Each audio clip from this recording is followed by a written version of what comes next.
Eu acho que a principal lição é não ter medo de pivotar. Não tenha medo de mudar, né? Não tenha medo de pensar diferente. Não fique ali preso no seu mundo, nas suas crenças, às vezes são limitantes, né?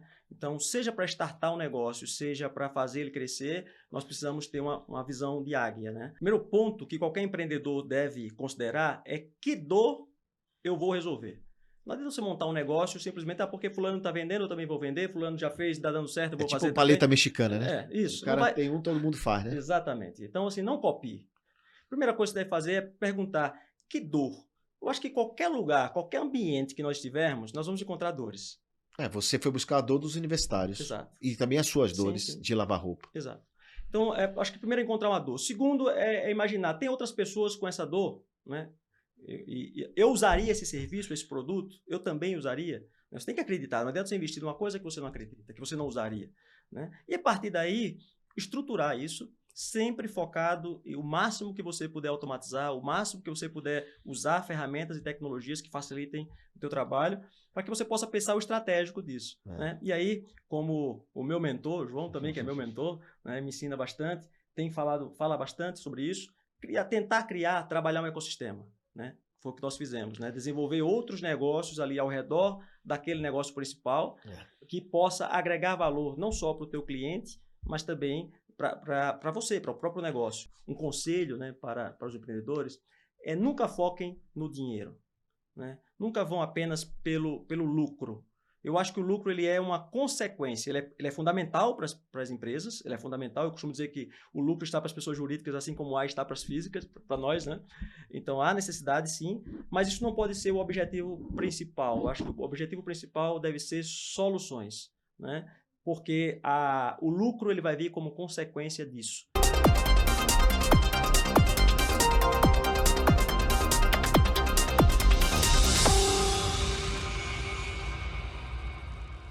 Olá, bem-vindos ao Pivotando aqui no SBT News. Toda semana um convidado especial, toda semana um papo sobre negócios, sobre empreendedorismo, sobre inovação, sobre pivotar na vida, pivotar nos negócios. O Pivotando é um programa que vai dos erros aos grandes acertos. E aqui a gente discute, debate como essas pessoas, esses empresários, pivotaram os seus negócios, as suas vidas, deram verdadeiras guinadas. E o que é pivotar? Basicamente é isso, é uma guinada inesperada ou até mesmo planejada nos seus negócios, e é isso que a gente vai ver hoje, como foi a pivotada, o pivotando na vida do Isaelson Ramos, esse nosso entrevistado de hoje, nosso convidado, esse empresário, presidente do conselho do Grupo RAI, né, que é franqueador, que o Grupo RAI é dono da rede de lavanderia self-service, a maior rede de lavanderia self-service da América Latina, é também dono da Laundry Box, da RAI Clínica, RAI Vida, RAI Pag e muitas coisas. Seja bem-vindo, Isaelson. Obrigado, João. Muito um prazer bom estar aqui com você. Que bacana você estar aqui. Fiz questão de te trazer aqui, Isaelson, porque você tem muita história para contar. Você é lá do Nordeste, né? E temos muita audiência nossa no Nordeste, é incrível. E tem muitos empresários que precisam entender como desenvolver os seus negócios, como é começar do zero, como é ter uma ideia, desenvolver essa ideia, né? Mas falando em ideia, você, antes de falar exatamente nessa sua ideia brilhante, inovadora, que hoje é espalhada por mais de várias cidades no país, eu queria saber como é que você começou a empreender. Como foi a tua vida lá atrás, estudante, até chegar ao empreendedorismo? Legal, vamos lá.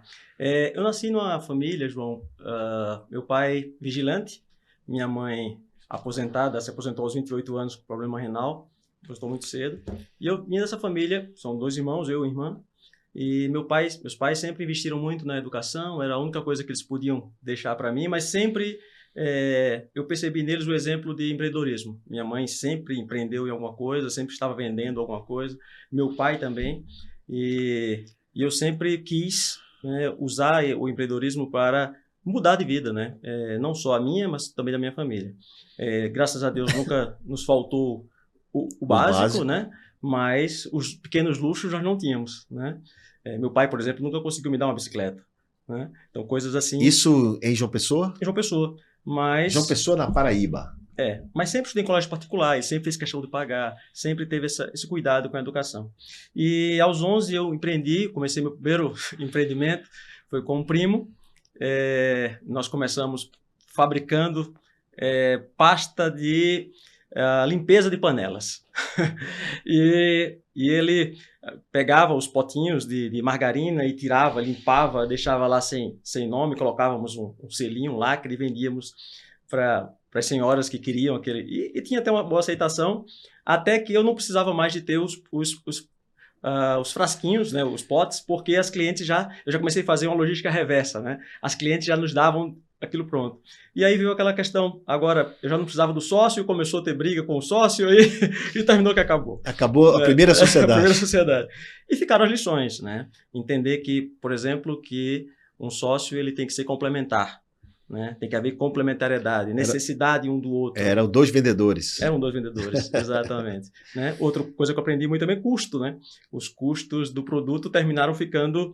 Era impossível de produzir aquele produto no custo que nós estávamos fazendo e ficou inviável. Então, já ficavam as primeiras lições lá já aos 11. Né? E aí, depois disso, você fez uma livraria, uma locadora, também com sócios. E você já tinha tido uma experiência ruim com o primeiro sócio. Você levou as lições e esses aprendizados que você acabou de ensinar para essa segunda sociedade? Na verdade, a livraria não foi com sócio. Acontece que formação evangélica, né, cristã, e eu vi naquela época, acho que foi 93, 94, já havia muitos vídeos de produção americana, vídeos cristãos, né? Haviam muitos, uma série grande de títulos, mas não tinha, naquela época das locadoras, né? As locadoras seculares tinham muitas mesmo, e não tinha nenhuma na João Pessoa evangélica. E aí eu tem um amigo meu, jornalista, e eu levei para ele a ideia, ele gostou, ele tinha um programa matinal, e aí ele começou a fazer algumas mensagens de reflexão pela manhã e tal, levando as pessoas para refletir, e aí ele indicava a livraria e a locadora dele, né, que foi dele. Só que uns 5 meses depois, 8 meses depois, ele me procurou e falou, olha, não está dando o que eu esperava, porque, na verdade, ele, para facilitar, ele colocou a livraria abaixo do escritório dele, e era um local que só passava carros, não passava muitas pessoas, não tinha um grande fluxo. Ele falou, olha, eu quero te vender, você quer comprar? Eu falei, eu não tenho como comprar. Não, eu te divido em 10 vezes, me passa 10 cheques. E aí me passou o valor, eu fui lá para o meu pai, chamei meu pai, falei... Com quantos anos? Eu tinha 17. Chamei meu pai e falei, olha, eu tenho essa ideia aqui, e são 10 cheques. Meu pai falou, olha, é o meu salário mensal. Se você não tiver dinheiro para pagar o cheque, eu não vou ter como pagar. Eu não entro nessa. Eu tranquei no quarto, comecei a chorar. A sensação era do dinheiro escorrendo o ouro escorrendo pela mão, né? 17 anos, para mim era uma oportunidade tanto. E aí eu liguei para o hoje CEO da nossa empresa, o Gil Sandro, que era amigo meu dessa época, era ensino médio. Eu liguei para ele, falei para ele a história. Ele disse, por que teu pai não tem emancipa? Eu falei, o que é emancipar? Eu nem sabia o que era. Ele me explicou. E aí eu fui lá no meu pai, chamei novamente meu pai, falei para ele, olha, expliquei o que era emancipar. Isso não quer dizer que a partir de amanhã eu não tenho responsabilidade mais sobre você. Isso é verdade. E aí ele fomos no cartório, ele me emancipou. Eu fui no Itaú, abri lá a minha primeira conta e passei lá os 10 cheques para ele e terminei pagando isso em 4, 5 meses apenas. Né? Com o resultado do negócio. Com o resultado do negócio. E você foi com esse negócio até quanto? O que eu fiz? Eu já descobri o que era, né? Era o ponto que era ruim. Eu mudei de ponto e aí foi embora. Foram 7 anos que eu fiquei preso nesse negócio, porque comércio prende muito. Fez um dinheirinho? Fez um bom dinheiro? Fez um dinheiro, mas assim, naquela época, jovem demais, então o que entrava, saía, né? Era só para viver. E não tinha a visão que eu tenho hoje de negócio, né? E aí fiquei 7 anos, depois de 7 anos, eu, justamente para sair disso, né? Estava preso ali no comércio, vi que aquilo não ia me levar a lugar nenhum, eu inventei para os Estados Unidos e foi aí que eu passei a empresa para o meu pai. Tá, mas antes disso, você estudou administração? Sim, eu estava estudando administração quando resolvi ir para os Estados Unidos. Interrompi o curso e fui. Ah, tá, você interrompeu o curso. Interrompi o curso. Você estava estudando administração, interrompeu o curso e foi para os Estados Unidos. Concluí quando voltei. E você foi buscar o quê no Estados Unidos? Na verdade, eu queria me livrar do comércio. Né? Ah, tá, você não queria. Eu queria um motivo para sair. Tinha amigos lá e fui. Era uma aventura, era uma necessidade também de conhecer uma nova cultura. E fui, trabalhei, estudei. E foi uma oportunidade boa não só de voltar para iniciar um novo com uma nova visão, né? A mente livre, agora eu não estava preso mais ao comércio, mas também a experiência de viver num país diferente, uma cultura diferente. Quanto tempo? Quase um ano. Quase um ano. Tá, e aí depois você voltou a estudar ou foi fazer o quê? Depois eu voltei, fui estudar. Voltou liso? Voltei liso. Gastei tudo. Voltei a estudar. E naquela época eu conheci uma das minhas amigas de colégio, era esposa de um grande executivo de uma mineradora internacional, uma mineradora americana, e ela me convidou para trabalhar lá na empresa dele. Surgiu uma vaga e ela falou, olha, dá certo para você. E eu fui, foi minha primeira experiência como funcionário de uma empresa, já fui logo para uma multinacional, uma grande empresa, e eu acordava, João, às 4 da manhã, foram 3 anos e meio nisso, eu acordava às 4 da manhã, pegava um ônibus da empresa às 5 horas, chegava na empresa às 7. Isso é a mineradora? A mineradora na divisa Paraíba, Rio Grande do Norte. E ficava lá até às 5 da tarde, voltava mais 2 horas de ônibus, ia para a faculdade, né? Às vezes chegava já perdendo a primeira aula, e aí chegava em casa meia-noite para acordar às 4 da manhã. Foram 3 anos e meio assim, me formei nessa pegada. E você se formou em administração? Em administração. E o fato de buscar o curso de administração foi de propósito por conta da gestão, Sim. do empreendedorismo? Você queria aprender mais sobre negócios? Sim. Sempre foi o curso que eu mais me identificava, né? Mas porque você teve um momento que você encheu o saco, por exemplo, do comércio. Isso foi coisa de menino mesmo, assim, ou... Não, é que eu via que aquilo ali, apesar de ser algo que me satisfazia como gestor, né, o fato de ter o próprio negócio, mas era um negócio que não via perspectiva muito de crescimento. Naquele momento eu não via. Já naquela época eu já começava a ter uma visão de serviço, e que o serviço era mais interessante que o comércio. Tá. Então, depois que você saiu desse emprego na mineradora, você foi fazer o quê? Quando eu saí... Você se formou? Isso, me formei exatamente nessa época. Foi quando eu startei a primeira universidade online em João Pessoa. E quando eu comecei, já estava com todo o material gráfico, toda a mídia pronta para startar isso, justamente esse amigo meu, jornalista lá em João Pessoa, que eu comecei a livraria, ele me chamou e falou, olha, eu sou candidato a prefeito na cidade da Grande João Pessoa e queria você comigo. E eu parei tudo que estava fazendo e fui ajudá-lo. Não foi nem pela perspectiva dele ganhar ou coisa desse tipo, mas era um chamado de um amigo. Eu me senti na obrigação de ajudá-lo, né? E aí transformei o escritório, que seria a sede da Universidade Online, num comitê político. Ele ganhou a eleição. E aí prefeito? Me convidou para ser secretário dele. Eu fui secretário de planejamento. Então você teve uma experiência pública. Um ano como secretário de planejamento, outro ano como secretário de educação. E aí terminou, João, que eu tive esses 3 momentos, né? Eu tive o negócio próprio. Pivotou? Pivotei. Depois fui para uma multinacional. Passou, assim, primeira experiência já, um projeto de 36 milhões de dólares, onde cada pagamento passou por minha mão, mais de 3 mil homens. Depois foi a universidade online? Depois a universidade online, outra pivotada, não deu certo. E aí foi serviço público. Serviço público. E aí eu entendi. Foi quando eu entendi, meu pai sempre falava, faça concurso, e eu entendi que o serviço público não era para mim. E qual é a diferença de ser um gestor público e um gestor da iniciativa privada? Olha, de forma simplificada, eu diria que o foco da administração pública é a eficiência, é o processo. Então, não importa, por exemplo, se está faltando medicamento ou que vai causar isso. Eu tenho que fazer uma licitação, eu tenho que seguir todo o processo. Todo o rito. Eu não tenho foco no final, né? Resolver o problema. No resultado, exatamente. O serviço privado, não. A gente tem sempre o foco no resultado, né? na eficácia do que estamos fazendo. Bom, isso eu estou vendo aqui, foi em 2006 que você saiu. 2006. Então, e o que aconteceu depois disso? Depois que eu saí, eu juntei com um amigo, aí foi quando eu entrei a segunda vez em sociedade, né? Juntei com um amigo, e montamos ele fabricava móveis planejados, eu tinha uma pegada mais comercial, né? E nós montamos um escritório, na verdade um showroom em João Pessoa, a principal avenida, a avenida mais movimentada, de maior fluxo e onde estão as grandes marcas. E aí nós colocamos lá um showroom de móveis planejados. E ali começamos a vender, estava indo muito bem, havia uma codependência dos dois, né? E aí eu tive o segundo aprendizado do que é sociedade. Isso que eu ia te perguntar. Qual foi o segundo aprendizado? O aprendizado foi, não basta só ser complementar, né? Tem que haver sincronia de valores, tem que haver o mesmo entendimento em termos de valores, né? Para que nós possamos conduzir a empresa para o mesmo objetivo. Aconteceu que cada um puxava para um lado. Enquanto eu estava muito focado no crescimento da empresa, ele estava muito focado na produção e não queria flexibilizar essa produção, né?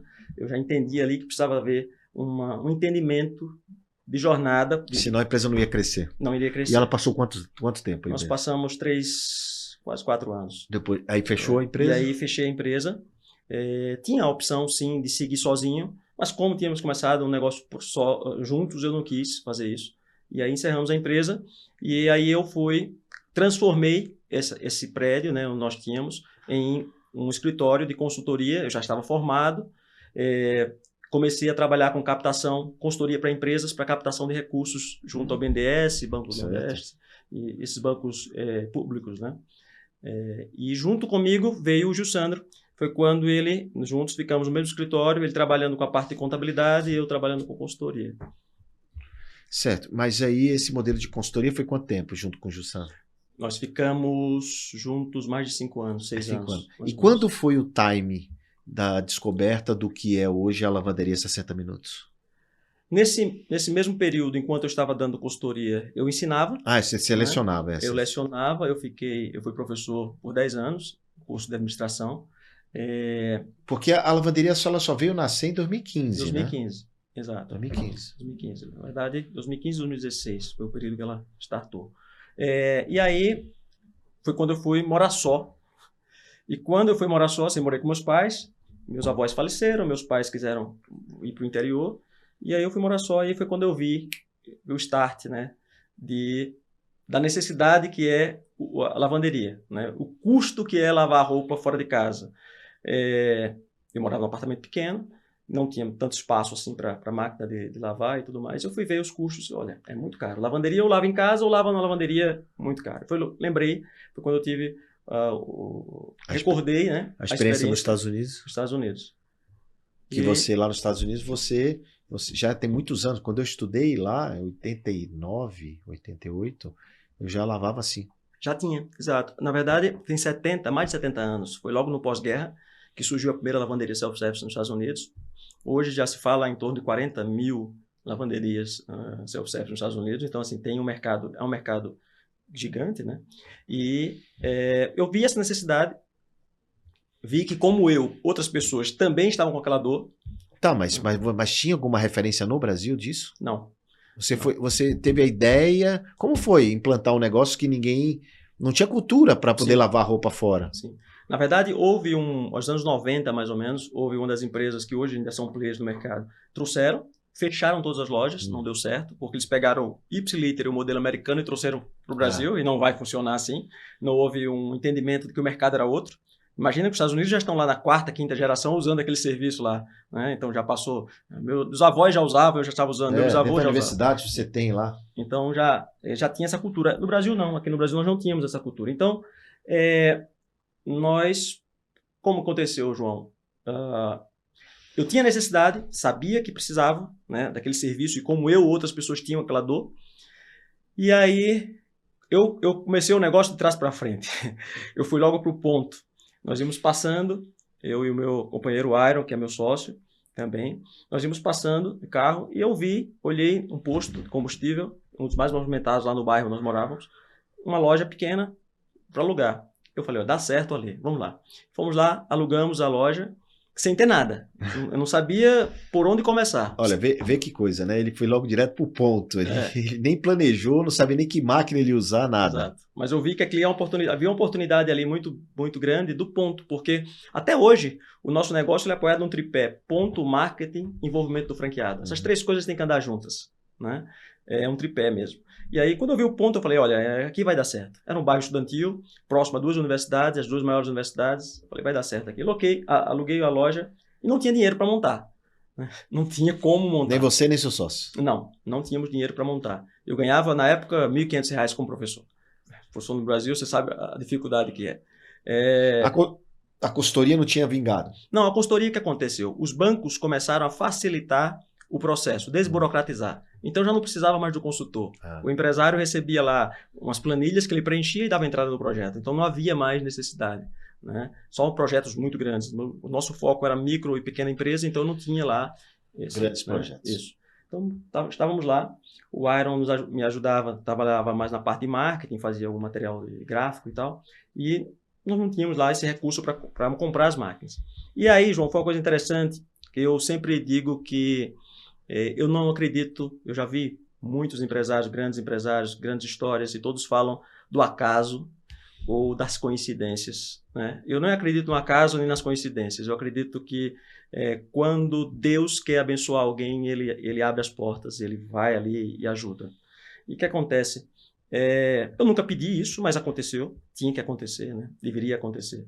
E aí eu entrei em contato com uma empresa aqui de São Paulo, que é uma distribuidora de máquinas, já estava no mercado há muito tempo, e eu perturbei tanto o dono da empresa que ele me locou 3 máquinas novas, sem nunca ter me visto, sem nunca ter alugado máquinas. O negócio dele era vender máquinas, mas ele me alugou 3 máquinas, mandou um técnico dele daqui de São Paulo lá para João Pessoa instalar essas 3 máquinas. Foi visionário esse cara, hein? Pois é.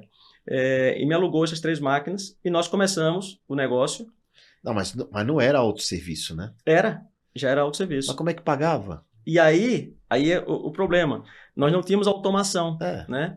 Então, como funcionava? Nós fazíamos uns frasquinhos, sabão e amaciante, eram 2 frasquinhos de 60 ml, nós enchíamos com sabão e amaciante, um apartamento de 1 quarto, com ele e um chau-chau, que era nosso depósito, era escritório, era tudo. E aí, nós fazíamos os potinhos, fazíamos um kit, né? Com instruções de uso e 2 fichas, porque as máquinas eram acionadas por ficha. E nós fizemos... Mas esse cara já te vendeu a máquina acionada por ficha? Né? Que era o que já tinha nos Estados Unidos há muito tempo. E aí nós colocávamos esses kits na conveniência do posto, né? E pagávamos 10% a conveniência para vender esses kits. O cliente ia lá e usava, né? E comprava ficha. Comprava ficha. O sofazinho de espera, por exemplo, nós compramos nos sites de venda, usado. Tivemos lá essa condição de comprar um pronto. E foi assim que montamos a primeira loja. O nome já foi Lavanderia 60 Minutos. Foi quando nós registramos, né, iniciamos o registro da marca, temos que esperar aquele tempo todo. Mas eu sempre tive aquela preocupação com a automação, né? Eu só, olha, não faz sentido aí 70 anos de negócio aí que existe e em plena época da internet das coisas, da automação, da tecnologia, nós ainda trabalhamos com ficha, né? Eu tinha esse questionamento sempre. Mas aí fomos tocando. Eu sempre tive um entendimento ali naquele momento de início que era apenas uma loja. Eu nunca esperei, não comecei pensando que se transformaria numa rede, né? Comecei com um negócio, era um teste, porque eu sabia da necessidade de mudança de cultura. Eu acho que esse foi o grande desafio que nós tivemos. Exatamente. Né? Mudar a cultura. Como era estudante, perto de faculdade, você até teve clientes, né? Sim. Só que aí tivemos o primeiro grande desafio, primeira barreira. Quando nós abrimos, na primeira semana que nós abrimos, iniciou-se uma greve de 4 meses das universidades federais do Brasil. E aí os estudantes voltaram para casa. E eu falei, olha, agora complicou. Porque vai ter que pagar o aluguel. Temos todos os custos aí. Vai ter que pagar o aluguel da máquina. Tudo, exatamente. E aí o que é que nós fizemos? Eu pedi emprestado a um amigo meu um carro de som velho e saí no bairro, mandei gravar uma vinheta e saí no bairro com o carro de som. Eu e o Iron saímos anunciando e o carro quebrava de esquina em esquina, parava e a gente ia, dava um jeito e ligamos e fomos anunciando. E aí começaram a vir pessoas dos mais variados perfis, né? Nós temos sim o nosso cliente, o perfil do nosso cliente-alvo, né? Mas nós percebemos que não eram só os estudantes que precisavam lavar roupa. Vinha a dona de casa, vinha um homem casado, um homem solteiro, jovens, idosos, vinha todo mundo, né? Começou. E aí os próprios clientes começaram a perguntar se era uma franquia. Até pelo modelo como nós montamos, uma franquia. E aí, ou seja, esse insight de franquia não foi nosso. Foram os clientes que trouxeram. Mas ainda com uma loja? Com uma loja. Ainda com uma loja. Com uma loja. Certo. Mas a marca, tudo, foi o Ario que fez? Sim. O Ario que criou a logo e desenhou tudo mais. Legal. Então aí você começou a faturar, começou a loja se pagar, começou a pagar em dias conta. Sim. E aí quando você percebeu que era o momento de ou montar mais lojas ou efetivamente abrir mais franquia? Quando nós começamos, quando os clientes começaram a procurar, né, sobre franquia, eu comecei a estudar sobre o modelo de franquia, né? Certo. E aí, conversando com eles, por que não franquear? Vamos tocar isso. Quando eu procurei saber das consultorias o custo para formatar uma franquia, eu falei, não vou ter condições de fazer isso. Mas eu tinha um background de administração, né? E comecei a estudar bastante. E aí nós formatamos, eu mesmo trabalhando em casa, formatei toda a COF, a circular de oferta de franquia, contrato. Né? Tinha um amigo nosso que hoje é o nosso CLO, né? O responsável pela parte jurídica, legal. E ele criou, avaliou o contrato, fez os ajustes, né? E nós começamos, já tínhamos aí o processo de registro da marca startado, né? Tínhamos a prioridade da marca, já poderíamos fazer aí, startar o negócio. E aí foi interessante porque quando nós começamos a fazer isso, os clientes começaram a procurar e aí nós começamos a contratar franquias, nós contratamos 7 franquias, né? E nesse período, e eram lojas próximas, né? Ali em João Pessoa, Natal, né? Estavam Mas já estava automatizada? Não, no mesmo modelo ainda. No mesmo modelo da fichinha. No mesmo modelo ainda da fichinha. E aí, nós, usando essas lojas como modelo, né? Estávamos ali testando, validando o modelo, né? E cada vez que a gente fazia isso, nós percebíamos mais aceitação. Ou seja, lojas próprias. Lojas franqueadas, já eram franqueadas, né? E aí, nós recebemos um contato de um cliente nosso que usou em João Pessoa, e ele era de Parauapebas, no Pará. Pará.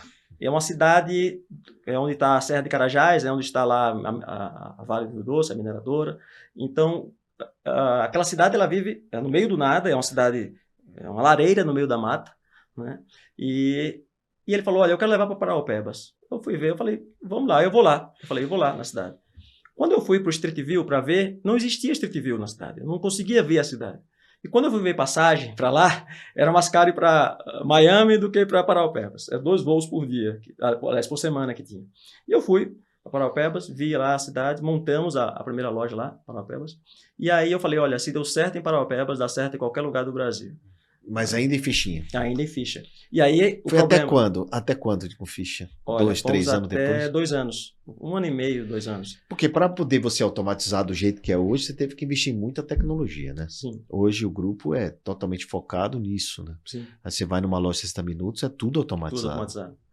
E esse foi um desafio. Em 2015, nós fomos para a Coreia do Sul e Filipinas, a convite do pessoal da LG. Não, mas nesse momento você conta a história da máquina, porque você alugava a máquina desse cara, você pagou a máquina, comprou a máquina dele. Pagamos, quitamos, né? Quitamos a máquina, usamos ainda em 7 lojas, até a nossa 7ª loja era esse modelo de máquinas. Até que nós conhecemos uma máquina melhor, né? Nós entramos em contato com a LG e aí eles nos levaram até lá, a conferência da LG nas Filipinas, 35 distribuidores, 35 países, conversamos com eles sobre máquinas e vimos que eram máquinas melhores em termos de tecnologia, mas que precisavam de automação, né? Precisávamos de fazer a automação. E aí nós trouxemos para o Brasil, fizemos a homologação junto ao Inmetro e tudo mais, e começamos a importar essas máquinas. E aí eu trouxe, João, a primeira máquina para cá, eles mandaram a primeira máquina, e aí foi um grande desafio, foi um momento assim bem difícil para a gente, porque nós pegamos essa máquina e mandamos para uma empresa em Curitiba de automação para que eles automatizassem a máquina, fizessem a liberação remota, né, sem ser por ficha. E aí queimaram a placa da máquina e não solucionaram o problema. Eu trouxe de volta essa máquina, mandei para outra empresa em Curitiba também, não solucionaram, até que eu mandei para uma outra empresa aqui em São Paulo e eles falaram, olha, nós conseguimos, vamos fazer, deixa conosco, eu peço aí 15 dias, nós vamos conseguir automatizar. E aí nós fomos para a Feira do Empreendedor, o Sebrae nos chamou, a Feira do Empreendedor aqui em São Paulo, nós viemos para a feira, e aí eu fiz uma loucura, né? Eu comecei na feira, confiando no fornecedor, eu comecei na feira a vender uma solução que nós não tínhamos. Fizemos lá um protótipo do totem de autoatendimento, colocamos lá na feira, e aí começamos a vender franquia. E aí Vender vendemos franquia baseado no no autoatendimento, num autoatendimento. totem, né? Que o totem libera a As máquina máquinas. e a dosagem do Também, sabão em a dosagem pó, automática, né? A dosagem de produtos líquidos, né? Sabão não mais na armazenado. fichinha, né? Isso, não mais na ficha. E era uma coisa que todo mundo se encantava, porque ninguém via aquilo Mas não dessa tinha. E forma. os outros concorrentes? Já tinha Não havia concorrentes? concorrente ainda, Ainda até não. aí não. Né? E aí nós começamos a vender, vendemos para Balneário Camboriú, para Manaus, Fortaleza, e saiu espalhando no Brasil. E aí, o que aconteceu? Nós tínhamos lojas prontas, e aí foi o momento mais difícil da minha vida empreendedora. Nós estávamos com lojas prontas e não tínhamos a solução. A solução de São Paulo não deu certo? Não deu.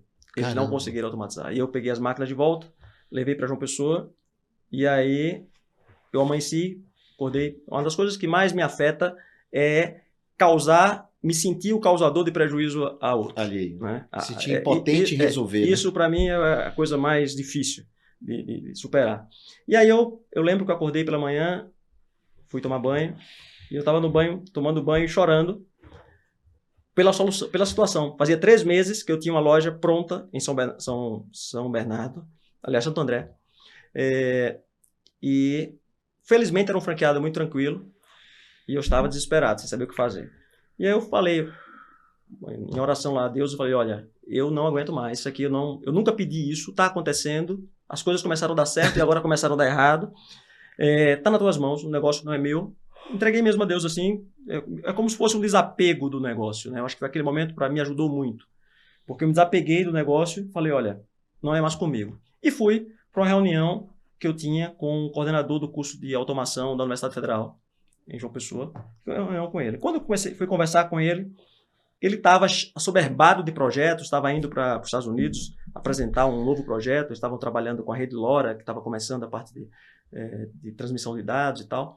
E aí ele falou, olha, eu não posso pegar teu projeto, mas eu tenho um grupo de WhatsApp, vou colocar você lá, teu projeto lá, vai que aparece alguma coisa. E isso, eu voltei para casa desolado, 11 horas, 11h30, o telefone tocou e uma pessoa do outro lado falou, olha, tem um projeto tal, eu gostaria de conhecer melhor, tal. Eu marquei com ele na lavanderia, ele foi, 1h30 da tarde, mais ou menos. E aí, quando eu conheci o Ailton, que hoje é o nosso CTO, né? E o Ailton... Isso já é que 2018? 2018. Isso, 2018, exatamente. E aí o Ailton viu a máquina, viu o projeto e falou, olha, leva essa máquina lá para casa. Eu levei a máquina. Ele mora no bairro, numa periferia bem humilde, e eu lhes falei, olha, já rodei o Brasil todo com essa máquina, eu vou deixar essa máquina aqui, se der certo, deu, se não deu, não tem problema. Deixei lá. Uns 3 dias ele me liga, volta, vem aqui. Eu fui lá. Ele estava na sala dele, com um celular, liberando a máquina. Liberando. Eu colhei isso, meu Deus, a solução estava aqui do lado. Né? E foi muito interessante isso, João, porque vocês vejam como as coisas acontecem. Depois o Ailton ele recebeu uma participação, nós demos uma participação da empresa a ele, né, com um sócio estratégico. É ele que é hoje o nosso guru de automações, é o cara que guia a empresa em relação a tecnologias e tudo mais, novas tecnologias. E muita coisa foi desenvolvida na empresa que são exclusivas. Né? E aí, veja como é interessante isso. O Ailton depois me confidenciou que ele estava no limite, questionando até a vida. Uhum. Porque ele estava muitos anos estudando, né? Não tinha reconhecimento, a própria família às vezes pressionava porque só estudava, e ele estava assim no limite quando nos conheceu. Então, eu não posso dizer que isso é acaso ou é coincidência, né? 2 pessoas desesperadas e se encontram. Deus, meu amigo. E as coisas acontecem. Bom, hoje você tem mais de 500 lojas em todo o Brasil, né? E tem uma fama de nunca ter fechado nenhuma, sim, né? 500 lojas de 2018 para cá e nunca ter fechado nenhuma. Sim. Impressionante esse número. Sim. Você não tem nenhum ex-franqueado, né? Não. Até temos ex-franqueados, mas que fizeram cessão, né? Uhum. Venderam o patrimônio. Nós não fechamos nenhuma loja porque faliu ou coisa desse tipo, né? Acontece franqueado, às vezes muda de cidade, quer investir em outra coisa, acontece. Mas não porque faliu ou fechou. Né? E qual é o segredo de montar uma boa franquia? Assim? Qual é a a estratégia por trás de uma boa franquia? Porque não é fácil ter 500 lojas e o teu plano é para ter 1.000, né? Mas qual é o segredo disso? Para quem está assistindo e quer montar uma franquia. Meu plano é 1.000 para o próximo ano, né? O mercado brasileiro tem muito espaço. E lavanderia, como padaria, farmácia, academia, as pessoas querem perto de casa. Ninguém quer andar muito para lavar roupa, né? Olha, João, eu acho que a estratégia para se ter uma franquia, uma franqueadora, uma rede de franquia de sucesso, e não sou eu só que digo, acho que todas as grandes redes, quem conseguiu sucesso nesse mercado, é entender que franquia é uma via de mão dupla, né? Todos têm que ganhar, tem que ser bom para todos, né?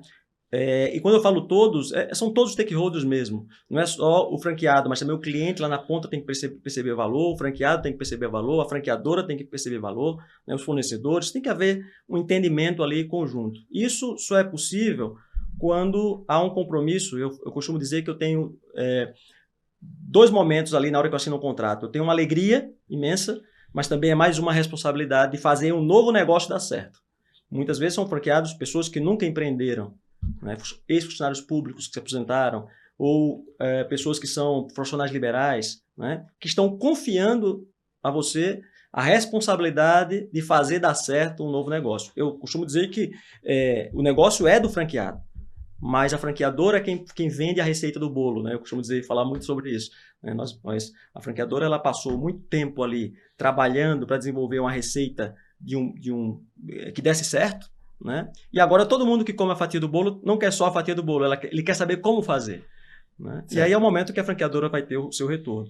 Mas é preciso sim ter esse entendimento de que é um novo negócio, ter um compromisso com a pessoa que está comprando. Com a pessoa, né? que está comprando. Agora, todo negócio é franqueável? Não.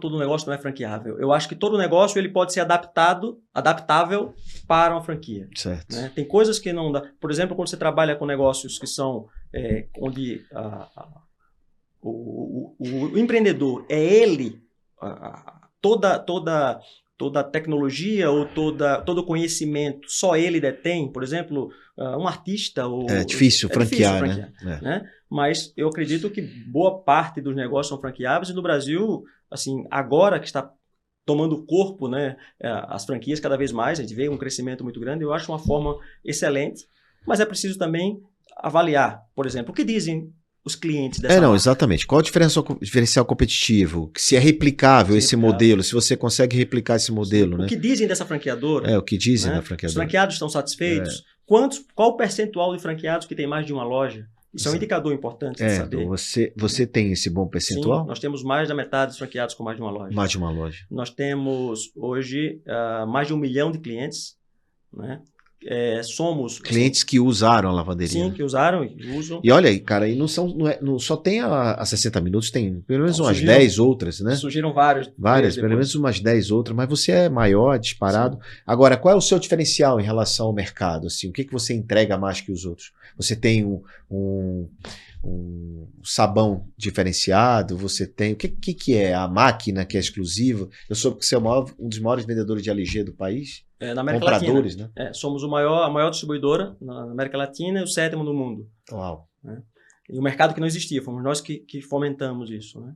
Então, assim, João, eu sempre falo para os candidatos à franquia, a primeira coisa que você tem que fazer, qualquer negócio que você vai pensar em trabalhar com franquia, é focar no cliente. Né? Eu acho que o nosso diferencial é exatamente entender que o cliente, que não é apenas um produto ou serviço que eu estou vendendo, eu tenho que me preocupar com a jornada do cliente, a experiência do cliente.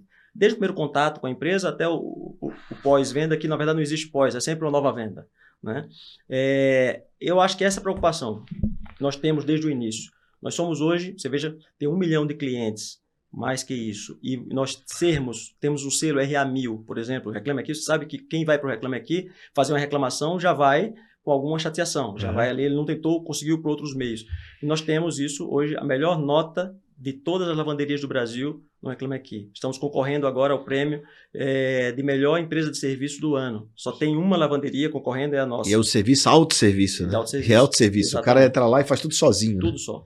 né? Tudo sozinho. Então, o cliente, ao chegar na loja, ele faz lá, ele faz o cadastro. Hoje, ele pode usar tanto por app quanto O pelo aplicativo pelo dele totem. ou o totem da Sim. loja, Faz ele, ele ele cria uma pode, conta. ele cria uma conta, ele coloca lá um crédito e começa a lavar a roupa Isso. dele. E usa em qualquer lugar do Brasil. E lá dentro, o que ele tem? Ele tem um local para sentar, ar-condicionado, Sim. uma TV, o que ele tem lá dentro? É um diferencial que nós fizemos em relação ao mercado americano, né? É uma sala de estar confortável, com clipes, notícias, com a programação exclusiva. Nós temos uma TV corporativa com programação exclusiva. Passa o com Pivotando dicas. lá, viu? Sim, vamos jogar, vamos colocar. O nosso vai para lá. E o cliente, ao chegar na loja, ele interage, o totem interage por áudio e texto. Isso facilita, né, quebrar ali a barreira da tecnologia.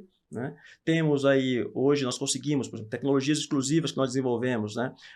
Nós temos um controle de climatização. O ar-condicionado era o vilão de energia. E aí desliga quando não tem ninguém. E aí nós colocamos, não só isso, ele está integrado direto com o totem. Quando o cliente faz o pagamento, ele libera 1 hora de ar-condicionado. Então isso já reduziu muito. Né? Desenvolvemos um sistema único de dosagem, porque nós sabemos lá que a qualidade da dosagem ela é fundamental para a qualidade do serviço. Hoje, no mundo todo, eu já vi, por onde eu vou, os países que eu chego, a primeira coisa que eu vou ver é lavanderia, e eu vejo que todo mundo trabalha com um tipo de bombas que é um problema. Né? E nós desenvolvemos uma bomba própria, com telemetria, e nós conseguimos fazer acesso remoto. Então, toda vez que houver qualquer problema, dosagem 10% a mais ou a menos, isso aciona uma central 24 horas, nosso técnico consegue acessar remotamente e corrigir o problema ali na hora, o cliente nem percebe. Ou seja, tecnologia, gente, ele nitidamente um empresário voltado à tecnologia. E eu te pergunto, qual foi a importância disso no teu negócio? Você não chegaria tão longe se não tivesse tecnologia, né? Não, sem dúvida. Se não tivesse focado nisso, investido nisso. Acho que hoje o empresário, para ele ser de sucesso, ele tem que ter essa mentalidade evoluída em relação ao o que ele pode fazer, o que a tecnologia, por que a tecnologia pode ajudar ele, né?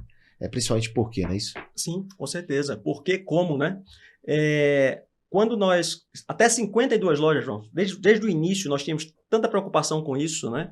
Que até 52 lojas nós seguramos só eu e o Iron, fazendo todos os demais processos para sobrar recurso para investirmos no desenvolvimento de sistema e de novas tecnologias, né? Na época não havia nenhum sistema para lavanderia self-service e muito menos de franquia, né? Um RP para franqueados muito bem desenvolvido e nós fizemos isso tudo do zero. Não só a parte de automação, mas também a parte de sistema. Hoje o cliente, o franqueado, na palma da mão, ele tem um aplicativo que ele consegue gerenciar todo o seu negócio. Né? Ou seja, ele não precisa ser um expert em gestão. Ele tem tudo aqui. Você tem tudo disponível, né? Tudo. Né? Então, isso... E hoje ele compra uma franquia e você instala para ele tudo? Você instala a máquina, tudo? A parte de configuração de máquinas, equipamentos, todo com todo o nosso sistema e tudo mais. Mas a sala de estar, por exemplo, decoração? Isso é o franqueado que faz sob nossa orientação. Nós temos um time de onboarding que prepara o franqueado durante esse processo. Explica como é que é a cadeira, como é que é o ar-condicionado? Tudo. Isso. Nós temos a base de conhecimento e temos lá o onboarding que acompanha esse franqueado durante toda a instalação. É caro uma franquia hoje de uma empresa como a sua? Olha, hoje em torno de 140, 150 mil você tem uma loja montada? Pronta. A loja montada. Pronta. Certo. Com uma lucratividade aí 50% de lucro líquido. Uau! Então é um negócio muito bom. São pequenos negócios, mas pequenos negócios muito lucrativos. Tá. E assim, e o mercado gigante. Hoje só 6% da população brasileira utiliza. Que dica você daria para um empresário que está nos assistindo, que depende de fazer algo criativo, algo novo, usar inovação? Que dica você daria para quem quer montar um negócio? Não só, logicamente, comprar uma franquia, Sim. mas quiser desenvolver um negócio do zero. Porque vocês viram a história dele, eu fiz questão que ele contasse, porque cada passo foi, claro, teve a mão de Deus, obviamente, né, de providência, mas ele foi intencionalmente resolvendo as coisas e fazendo as coisas acontecer. Mas quanto disso teve a teu nível de consciência em relação à inovação? Né? O que você aconselha esses empresários a buscar isso? Sim. Eu acho que a primeira pergunta, primeiro ponto que qualquer empreendedor deve considerar é que dor eu vou resolver. Não adianta você montar um negócio simplesmente porque fulano está vendendo, eu também vou vender, fulano já fez, está dando certo, eu vou fazer. Tipo paleta mexicana, né? Isso. O cara tem todo mundo faz, né? Exatamente. Então, assim, não copie. A primeira coisa que você deve fazer é perguntar que dor. Eu acho que qualquer lugar, qualquer ambiente que nós tivermos, nós vamos encontrar dores. Você foi buscar a dor dos universitários. Exato. E também as suas dores de lavar roupa. Exato. Então, acho que primeiro é encontrar uma dor. Segundo é imaginar, tem outras pessoas com essa dor, né? eu usaria esse serviço, esse produto, eu também usaria. Você tem que acreditar, não adianta você investir numa coisa que você não acredita, que você não usaria. Né? E a partir daí, estruturar isso, sempre focado em o máximo que você puder automatizar, o máximo que você puder usar ferramentas e tecnologias que facilitem o teu trabalho, para que você possa pensar o estratégico disso. Né? E aí, como o meu mentor, João também, que é meu mentor, né, me ensina bastante, fala bastante sobre isso, tentar trabalhar um ecossistema. Né? Foi o que nós fizemos, né? Desenvolver outros negócios ali ao redor daquele negócio principal que possa agregar valor não só para o teu cliente, mas também para você, para o próprio negócio. E aí nasceu o Grupo RAI? Sim, e foi assim que nasceu o Grupo RAI, que nós fomos, a partir dos próprios necessidades que nós íamos vendo do negócio, dos franqueados e também de necessidades do mercado, além das ideias que nossos colaboradores nos trazem, né? Nós focamos muito no intraempreendedorismo para que eles possam criar novos negócios, né? Trazer novos negócios, e aí nós fomos criando esse ecossistema, né? Que hoje aí já compõe várias empresas.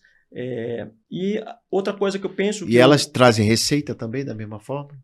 Sim, sim. Algumas são startups, né? Estão começando, e outras já gerando receita.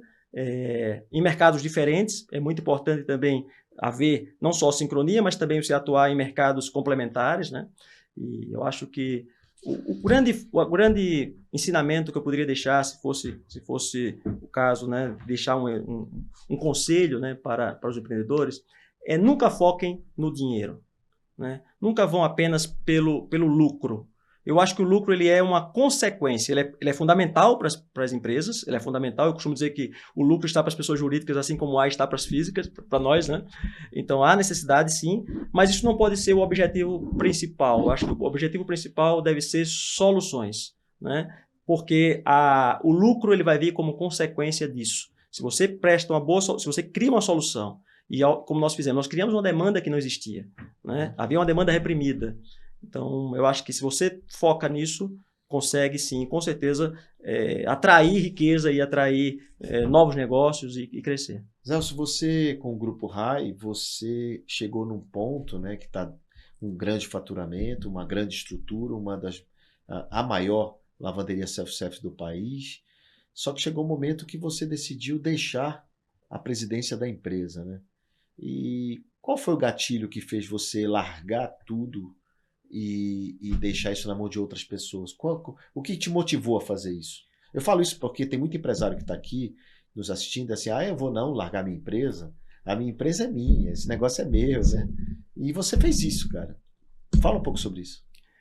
Bom, eu acho que o empresário, né, o empreendedor, ele deve se conscientizar que, eu não lembro exatamente quem foi que falou isso, que no começo eu já vi alguém falando sobre isso, no começo você cria uma empresa para sobreviver. Depois, você passa a empresa é para realizar seus sonhos e das pessoas próximas. Depois é para os colaboradores. Depois é para a comunidade, né? Nós já estamos chegando aí nessa última etapa aí, né? E aí, chega uma hora que você começa a perceber que a empresa, ela tem uma responsabilidade social muito grande, até maior que você mesmo, né? Principalmente como nós atuamos no mercado, que ele tem um compromisso não só social, mas também ambiental muito forte.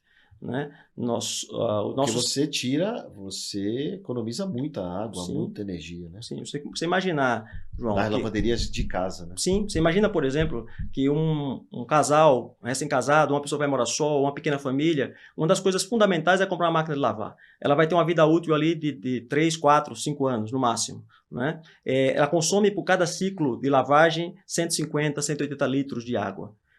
E aí, quantos recursos saíram da natureza para produzir essas máquinas para atender 3, 4 pessoas apenas, por 4, 5 anos? E depois ela volta para a natureza em forma de lixo. Não é? Então, o que é que nós atuamos no mercado? Que não é só a economia compartilhada, né, não ter, mas usufruir, né, mas também a economia verde. Porque nossas máquinas têm uma vida útil de 10 a 15 anos. Atende ali a centenas de pessoas. Né? E reduz 1/3 em 2/3 do consumo de água. Então, ao passo que em residencial é 150 litros, a nossa é 48 litros. Entendi. E faz a mesma coisa, o mesmo trabalho, o mesmo negócio. Exato. Com mais qualidade, inclusive. Então, né? e aí... Consumo de energia também. Não? Só complementando, João, nós tivemos aí, nessa nossa história, mais de 250 milhões de litros economizados por nossos clientes. Mapeado? Sim. Muito bom. E aí, quando foi que se deu gatilho de você agora, a empresa é para a comunidade, sim, ok, nível de consciência 5, empresarial 5, mas e aí? Exato. O que te motivou a deixar a empresa? Eu entendi que eu estava sendo o gargalo. Né? Eu estava muito no operacional e precisava focar no estratégico, e os processos já estavam mapeados, e aí foi o momento que eu convidei, chamei o Gil Sandro, que já era contador da empresa, amigo meu de mais de 30 anos, conheço a índole, sei da capacidade, e assumiu agora, começo desse ano, como CEO da empresa, e nós formamos um conselho administrativo, né? Faço parte do conselho, eu, o Iron e os outros 2 sócios, e estamos no estratégico. Isso tem ajudado bastante, porque nós conseguimos, com isso... Com estratégia, você tem a visão de drone, né? Sim. Você olha as coisas muito de cima, sim, e a galera, e pessoas até melhores que vocês estão no operacional, com mais paciência, exato, e a empresa pega mais eficiência, claro, fica maior. É muito, muito interessante. Mais clareza no futuro, né? Para onde vamos. Né? O que vamos fazer, para onde vamos. Você, certamente muito jovem, ainda vai pivotar muitas vezes na vida. Vamos. Caramba, a sua história é incrível. A empresa, a lavanderia é incrível, realmente. O projeto maravilhoso. E ver o que vocês conseguiram construir a partir de João Pessoa para o mundo, né? Sim. Porque o teu próximo passo certamente sim, vai ser colocar esse modelo fora do Brasil, né? Porque ele é todo automatizado, sim, por que não, né? Ele já traz essa pegada incrível. Celso, e dentro dos próximos 5 anos, onde você se enxerga? Porque hoje você mora em Portugal, né? Divide entre João Pessoa e Portugal. E qual é a cidade? Viana do Castelo. Viana do Castelo. E também João Pessoa. Sim. Cuida brilhantemente da tua empresa, você está sempre com os franqueados, sim, não se afastou, né? Mas se afastou da gestão. Mas o que você enxerga os próximos 5 anos, 10 anos da companhia? Porque você falou que vai fazer 1.000 em 24, então em 26 você vai ter 2.000. 25. O mercado comporta, né? O exemplo disso aí é os Estados Unidos, como eu falei. Nós temos aí um espaço grande para crescer. Na América Latina também existe um mercado muito grande para se expandir. E nosso projeto é fazer a internacionalização. Nós estamos prontos para isso. Temos aí vários produtos e serviços novos que nós estamos lançando, né? Então queremos também fomentar. Por exemplo, Laundry Box, são armários inteligentes, né? Maomé não vai à montanha, a montanha vai a Maomé. Você pega do Laundry Box, ele bota a roupa dele lá, isso, alguém passa, pega e leva. 24 horas o cliente retira. Ele vai lá no armário, coloca a sua roupa através do aplicativo, com 24 horas retira. Ele retira a roupa lavada. Pronto. Né? Então, assim, esse é um outro produto. Mas quem lava? São as franquias? Os franqueados. Né? Trabalhando a região, da própria região. Ou seja, gerando receita para o franqueado. Isso. A receita complementar. Né? E os outros produtos e serviços que nós temos. Então, assim, focar nisso, no lançamento e desenvolvimento desses novos serviços, né? Alguns que já estão rodando e outros que estão startando. Focar no crescimento, na manutenção desse crescimento, na sustentabilidade disso por muito tempo, né? E expandir esse mercado. Eu acho que é um desafio. Nós conseguimos mudar a cultura de limpeza e de higienização de roupas do Brasil. Estamos hoje em todos os estados, né? Onde nós abrimos, já tem clientes que já conhecem nossa empresa e conseguimos, sim, mudar esse mindset aí de consumo, né? Então, realmente, conseguimos mudar a cultura. E queremos fazer isso em outros países. Não só a expansão por si, mas pela nossa missão, nosso propósito, que é ajudar de alguma forma, o equilíbrio do ecossistema. Né? Portugal tem algo parecido? Tem, mas não com essa tecnologia. Né? Tá. Ou seja, o que você pode dizer é que tem concorrentes, mas sem a tecnologia. Sem a tecnologia. Por exemplo, Japão. Né? O franqueado nosso teve agora no Japão, mandou vídeo lá, ficha. Né? A Europa, por onde eu passo, trabalha ainda com ficha. Algumas têm automação, mas é uma automação muito mais simples, não tem o que nós fizemos. Né? Então, assim, temos sim diferenciais competitivos bem interessantes. É um mercado que não é sazonal, que não é modismo, que é a primeira necessidade. Né? Então, entendemos que podemos contribuir muito com o Brasil e com outros países, né, onde formos. Muito bom. Qual é a lição que você deixa para quem quer começar agora, quem quer começar o negócio? Qual é a lição que você deixa para os empresários que estão assistindo, que muitas vezes estão com suas empresas com dificuldade financeira, ou quem quer começar ou com dificuldade financeira? O que você extraiu de lição daquilo que você construiu?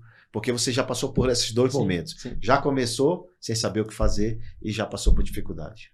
Eu acho que a principal lição é não ter medo de pivotar. Não tenha medo de mudar. Né? Não tenha medo de pensar diferente. Não fique ali preso no seu mundo, nas suas crenças, às vezes são limitantes. Né? Então, seja para startar um negócio, seja para fazer ele crescer, nós precisamos ter uma visão de águia. Né? A águia, muitas das vezes, ela sobe lá no penhasco, espera o bico estar bem envelhecido, vai lá, bate, quebra, para nascer um novo bico, para ela viver lá mais tantos anos. É mais ou menos isso. Né? Pivotar é isso.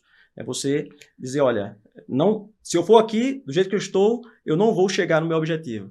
Então, eu tenho que pensar agora uma nova estratégia. Muito bem. Né? Se cercar de pessoas que possam te ajudar e tocar em frente. Coragem e força, dedicação, que o restante acontece. Né? Se Deus juntar ajuda. com gente melhor que você, gente que possa te ajudar e não ficar te tirando, Sim. né? Tirando a tua paz, tirando a tua paciência e desapegar. Sim. De quebrar suas crenças limitantes. Essas foram as lições finais aqui do meu amigo Isaelson, que vocês assistiram aqui no Pivotando. E eu queria dizer, Isaelson, muito obrigado pela presença aqui. E você Obrigado, que assistiu, agradeço também a sua audiência e te vejo na próxima semana com mais um empresário contando as suas histórias, a sua jornada aqui no Pivotando no SBT News. Valeu!